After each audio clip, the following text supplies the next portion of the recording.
Okay, so now let's move on and start talking about the details of our actual offer. Now, I know you've got an offer that you've already created, and hopefully in the course of what we've been doing so far, you've recognized some areas where you feel like how you communicate your offer and what it is that you do to actually help your people, your clients, if you will. Hopefully you've come up with some additional insights as a result of the learning so far that you'll be able to apply. And my intention with this particular module is to help you to take that even further so that your offer is so good people can't say no. So let's talk a little bit about what an irresistible offer actually is. So when people talk about an irresistible offer, they're really talking about how do we make our offer a no-brainer so that, when people see it, they're like, oh, of course, yes, that's an irresistible offer. And really, when our offer speaks directly and clearly to the most critical issue your client is facing, that's when your offer becomes irresistible. I will also mention, if I can, you may have heard, just go ahead, just build it. If you build it, they will come. I want you to know that's not 100% true. Your strategy around what you're doing is going to be vital, because just because you build it, if you can't communicate what it is that you do, how you help, and what's in it for your client, they won't be inspired to take action, and that's our whole goal. We've talked about perceived value already, so let's talk a little bit again about perceived value and how you have to have more than just your USP, which is your unique selling proposition. Having perceived value is how important is this and how much am I willing to give to have that outcome? So for every person, perceived value will be different. I'm going to give you a quick example from my hearing days. So I observed one of my team members, one of the trainees, in an appointment one time, and they were talking with a gentleman who had said to them that he goes to church every Sunday. And the clinician made an assumption that that meant that to this gentleman, how well he could hear in church was of high value and high importance to him. And so the clinician put his entire, here's what's in it for you, here's why you should have hearing aids, here's how it's going to make your life better. He wrapped it all into a nice, neat, tidy bundle around being able to hear well in church, because without asking the questions, this clinician assumed that being able to hear the minister's sermon or the preacher's sermon was of high value. Really, in the end, what ended up coming forward for us as a result of objections that this clinician ended up having to manage through this process, what ended up being discovered is actually the man goes to church to make his wife happy, and he really enjoys not having to listen to it and can take a nap. So trying to sell hearing aids to that man based on how well he would hear at church, right, sure, having hearing aids and being able to hear at church, that is absolutely one benefit, but it's not the benefit that mattered to that gentleman. So now let's look at an artist. An artist can put their work up at a craft show, they can put it onto one of the art sites, they can put it in art auctions, they can take it to galleries, they can go to art shows. The clientele that are going to attend each of these different events or locations to purchase art are going to have a different perceived value about it. I'm going to use art showing or an art show compared to a craft show as an example. A person who goes to an art show and wants to make a purchase at an art show has an appreciation for the unique, innate talent of the artist and values that in that person. A person who's going to a craft show does not see any talent in the final product. They see a skill that's being learned. Because people who go to craft shows are typically crafters themselves. So they're more DIY, where an art show, those people are going to have done for you. So does that make it clear what the difference is in terms of perceived value? If it doesn't, let's talk in Voxer, send me a message, and I'd be happy to go further into that with you. There's so much that can be talked about. I could probably write a whole book around perceived value, but we don't have time for that in this particular module. So we'll just keep moving on. So what are the components of an irresistible offer? You may have seen me talk about this. In fact, you may have even seen others talking about this. There are really 4 variables involved in perceived outcome, and we can put them into a mathematical formula if you are that way inclined. So you've got your dream outcome, you've got plausibility, you've got timeline, and you've got effort. Dream outcome, I want you to think of as, okay, imagine you're going to the hairdresser. And when you go to the hairdresser, you've probably already looked through magazines, especially if you're looking to change your style. If you're just looking for a trim, you probably are not thinking that you want it right back to the original length of hairstyle. You know that you're going to get it cut back a little bit and it has to grow in before it comes to that perfect way it falls on your head, right? And if you're going to change your entire look, you go in with a picture in your mind of a haircut you saw in a magazine, on a starlet. You know, you've had this image in your mind, and when you go into the hairdressers, you go in with an expectation that you're going to come out looking like that. And as a hairdresser, it's your job to make that dream a reality.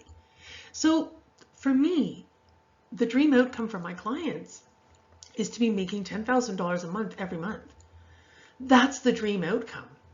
And of course, there's other factors that go into it. How much do I believe I'll be able to do it? That's the plausibility element, right?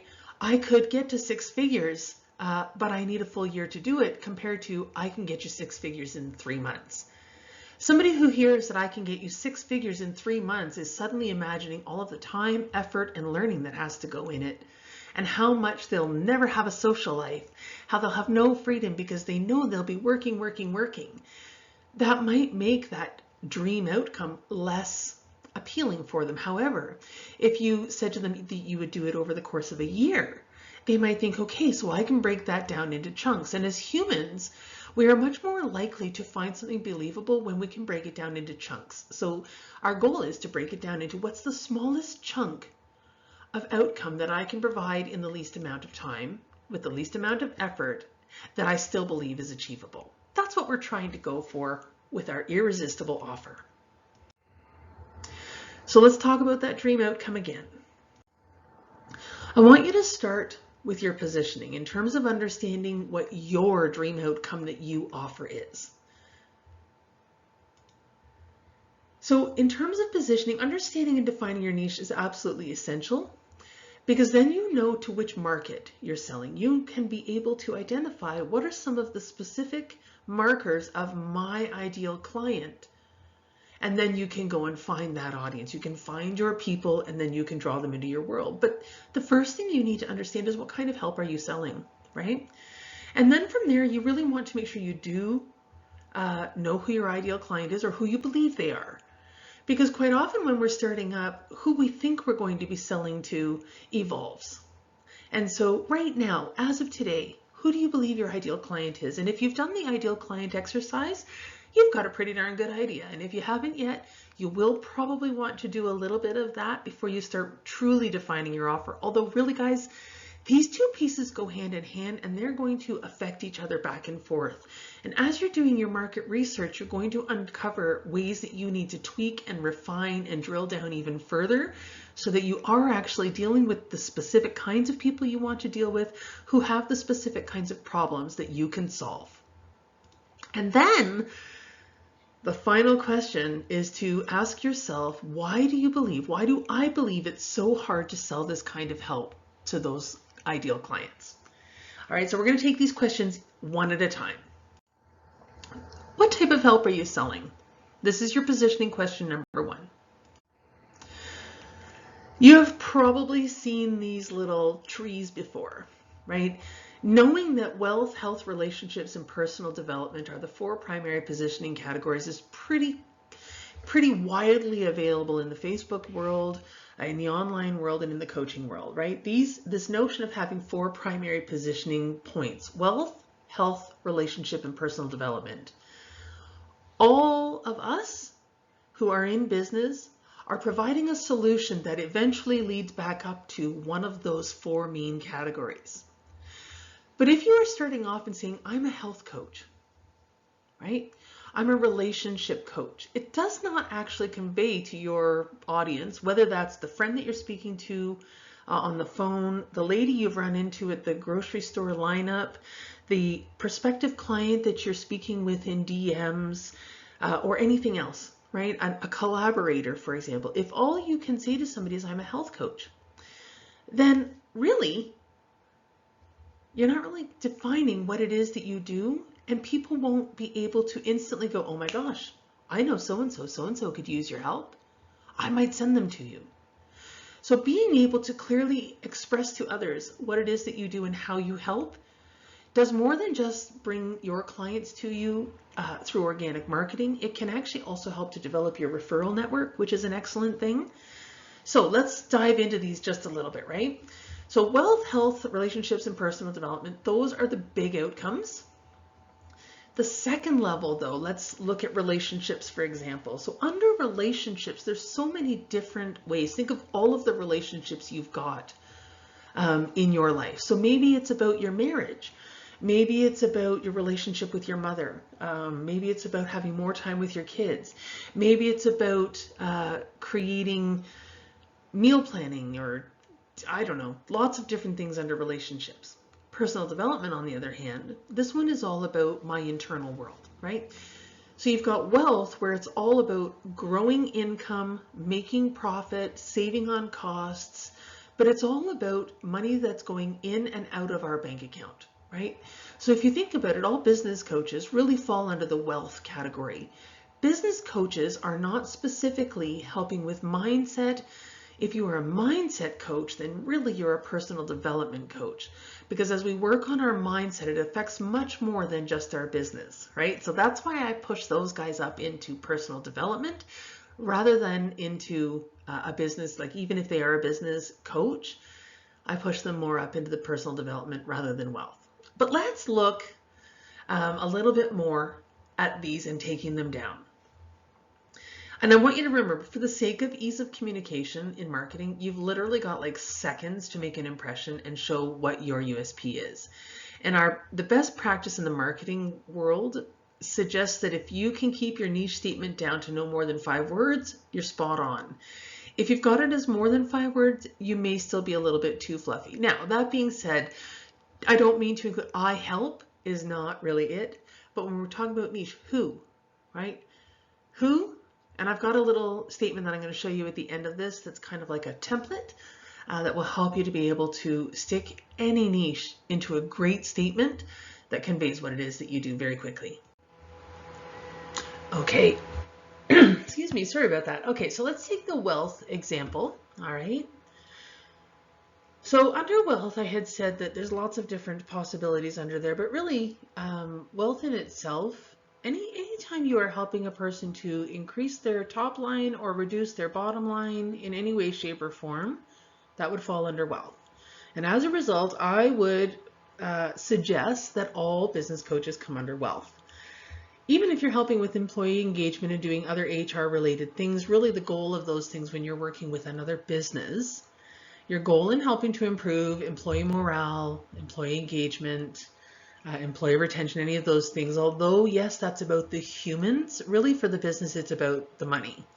Because employee retention increases sales and decreases costs because it increases profit. So I would propose that all business coaches fall under wealth. All right, so let's take a look at this example, and we're going to use my own business in terms of the thought process on this because I have such intimate knowledge of it.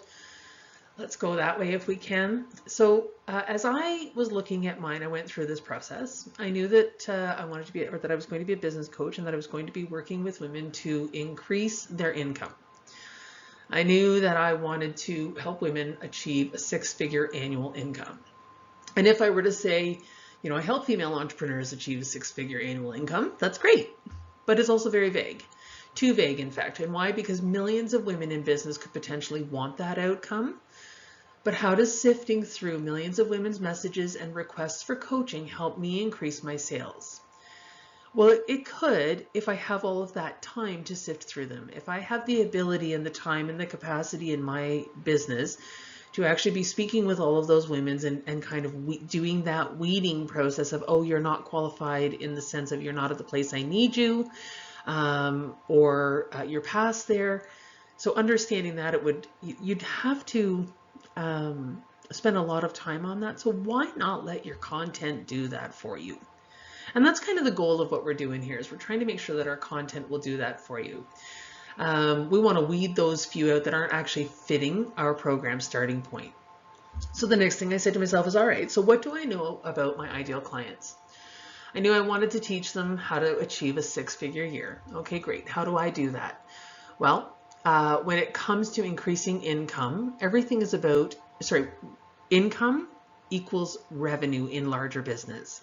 So as a solopreneur, when you're talking about making your sales, all of your total top line sales, all of the money coming into your business, most of us kind of convert that directly into our income, pay our bills, and convert the rest into our income. In another business, of course, so they're trying to create that profit that stays in so that they can reinvest, etc. Knowing that I'm dealing with solopreneurs, I'm not dealing with people who have teams.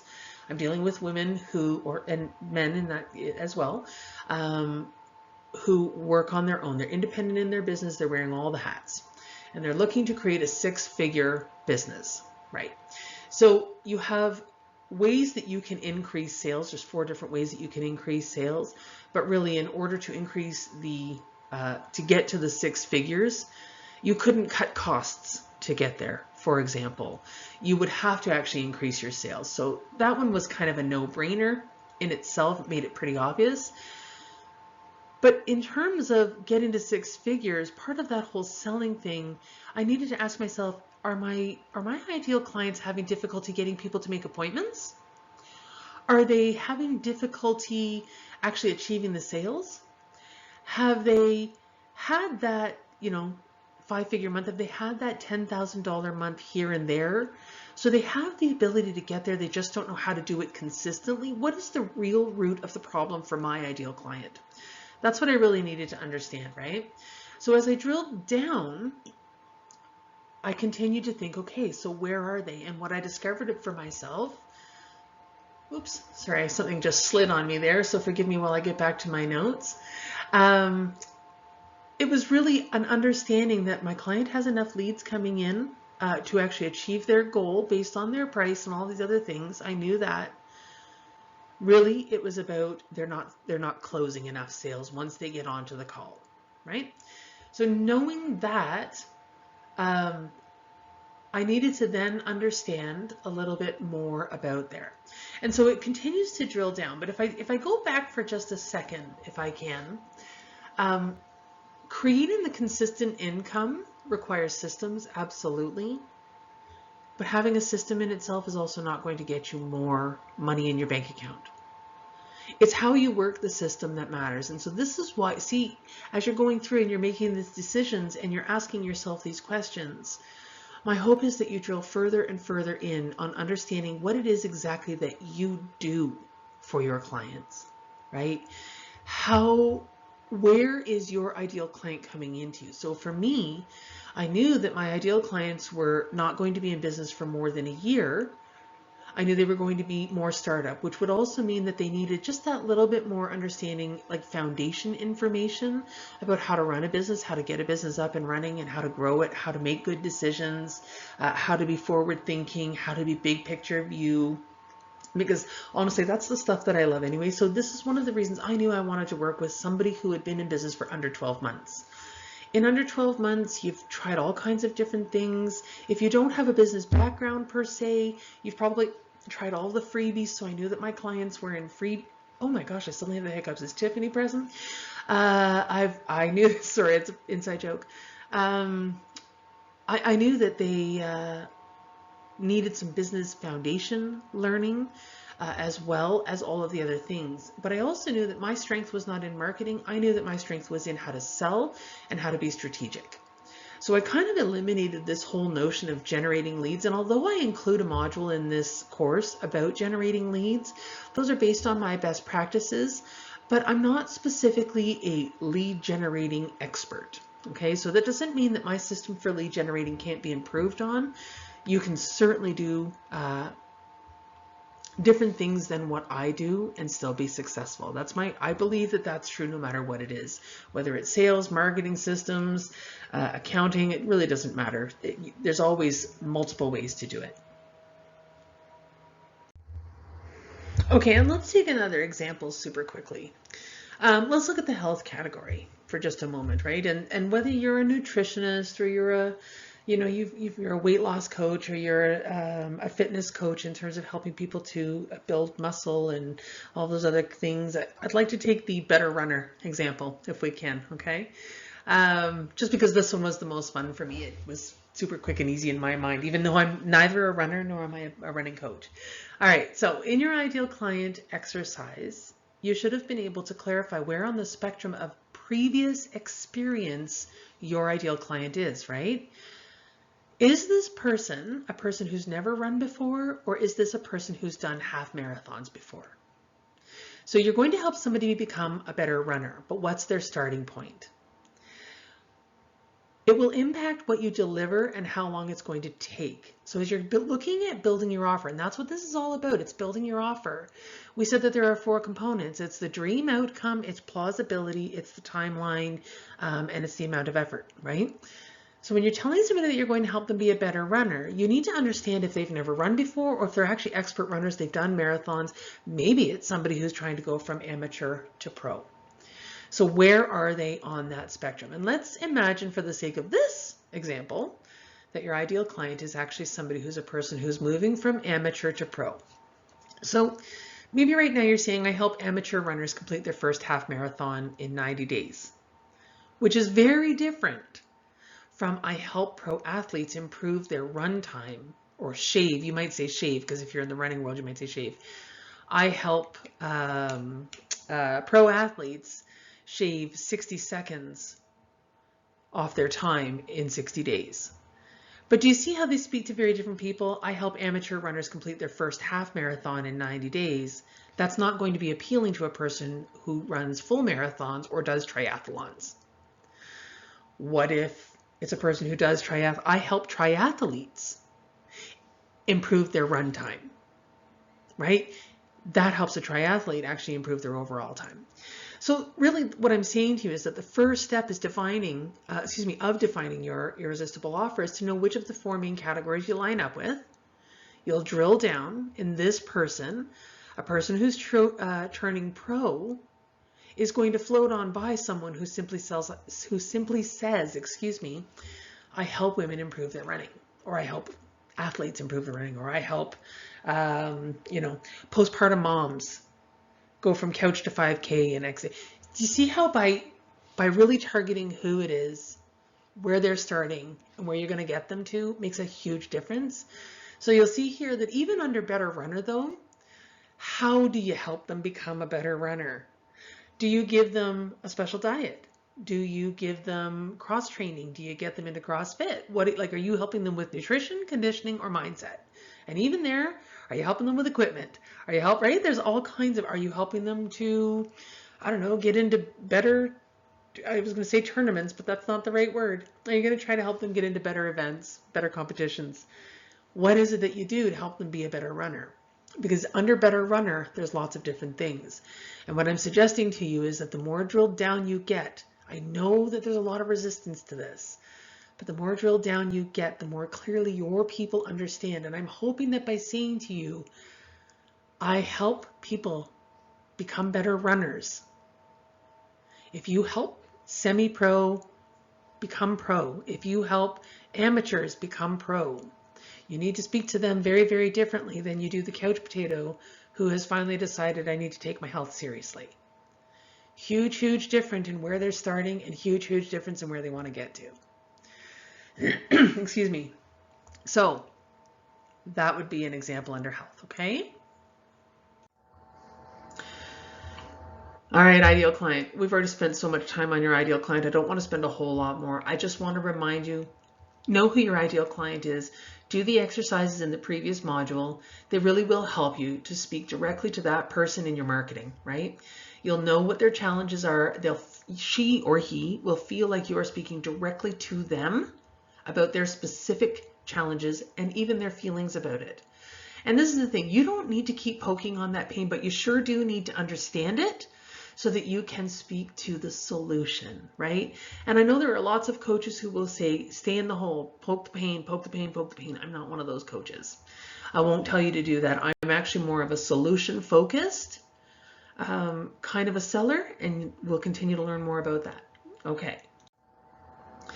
So when I say know their problems, I'm not specifically saying you need to, like you don't need to know what flavor of ice cream they love. You don't need to know what sanitary napkins they prefer or their favorite wine. Like I'm not asking you to get into that kind of detail, guys. And if you've had that impression, I'm so sorry. That's not my intent.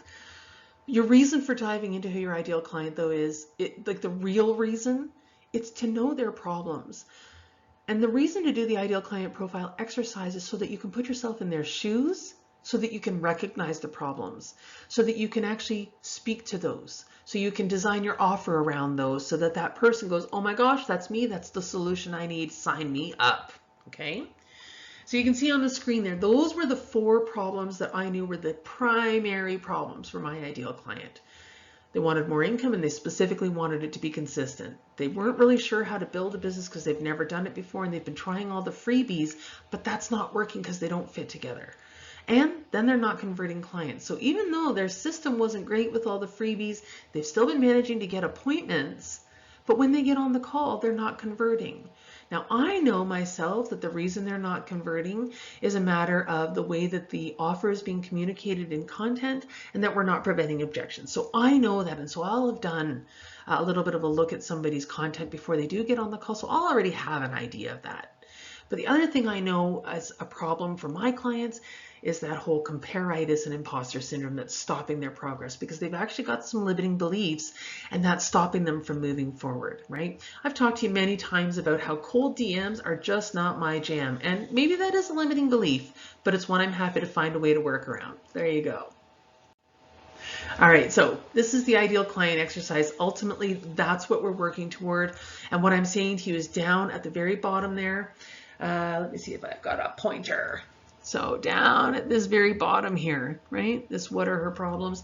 Really, that's the area that we're trying to get to. All of this stuff up here at the top, its whole point is to help you to have gotten enough into your client's mind that you could come up with this. That's the whole point of this, right? Okay. The final question to ask yourself, and we all have beliefs around this. So I don't want you to say, oh, I don't know. You do have a preconceived idea in your mind. And I want you to take a few minutes. We're going to do an exercise. And I don't want you to think about it. I want you to write down instinctive answers. So don't spend a lot of time trying to come up with the answers you think I want to hear, because there are no right or wrong answers. It's what do you believe, right? Because what we can uncover as a result of answering this question is whether or not it's a limiting belief of your client or whether or not it's a limiting belief of you that we can actually help you to work through. Okay? We're almost done. All right. So the other thing I want you to be considering as you're thinking about your ideal client and you're thinking about their problems, I want you to be thinking about what kinds of objections, right? So why do I believe it's so difficult to sell them? I've written some of the most obvious ones here. Maybe they've had a coach before and they've previously been burned. Maybe that's something you know about your client. Maybe they're coming up against family interference on that. If you're perhaps you are a trauma release coach or a somatic coach, and they really need some help to transmute that trauma, and they're really having a difficult time getting their spouse to buy into it. Why? Because they are a people pleaser. Why? Because they have low self-esteem. Why? Because they might potentially be in a narcissistic relationship. So I want you to think through, why do you believe it's going to be hard to sell? Going to be hard to sell to them. All right. So these are just some possible ideas for you. They're not the only ones. There's so many more, but these really do come out of your own experience and your own heart and your own gut. All right. So now you're going to sit down. This is the end of this particular module. I'm trying to shorten them all. Now you're going to sit down and you're going to ask yourself, why do I believe it's so hard to sell this kind of help to my ideal client? And I want you to make a list for yourself, and we're going to go at that in our group Voxer chat.